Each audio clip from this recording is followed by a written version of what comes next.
اعوذ باللہ من الشیطان الرجیم بسم اللہ الرحمن الرحیم الذین ينفقون اموالهم فی سبیل اللہ ثم لا یتبعون ما انفقوا منا ولا اذى لهم اجرهم عند ربهم ولا خوف علیہم ولا هم يحزنون۔ جو لوگ اپنے مال اللہ کے راستے میں خرچ کرتے ہیں، پھر خرچ کرنے کے بعد نہ احسان جتلاتے ہیں اور نہ کوئی تکلیف پہنچاتے ہیں، وہ اپنے پروردگار کے پاس اتنا ثواب پائیں گے، نہ ان کو کوئی خوف لاحق ہوگا اور نہ کوئی غم پہنچے گا۔ کسی کو صدقہ دینے کے بعد نہ احسان جتلاؤ نہ ایذا پہنچاؤ۔ اس آیت میں صدقہ کے قبول ہونے کے دو منفی شرطیں بیان فرمائی گئی ہیں۔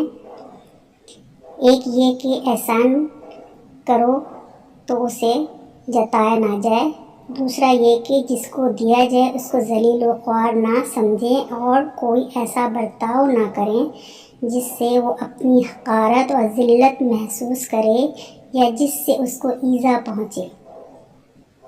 صدقہ اور خیرات کے بعد احسان جتانا نہ صرف یہ کہ اجر و ثواب کو باقی نہیں رکھتا، بلکہ از خود یہ نہایت بڑا گناہ ہے۔ اس لیے بار بار حق تعالیٰ اس کی تاکید اور تنبیہ فرماتے ہیں۔ صدقہ دے کر احسان جتانے کی برائی اور ممانعت حدیث شریف میں بھی آئی ہے۔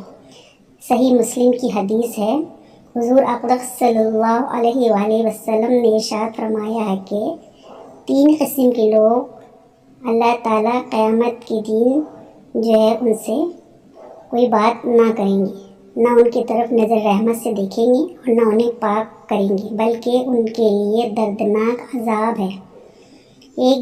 ایک ان میں سے دے کر احسان جتانے والا، ایک اور حدیث میں ارشاد ہے کہ ماں باپ کا نافرمان، خیرات اور صدقہ دے کر احسان جتانے والا، شرابی اور تقدیر کو جھٹلانے والا جنت میں داخل نہ ہوگا۔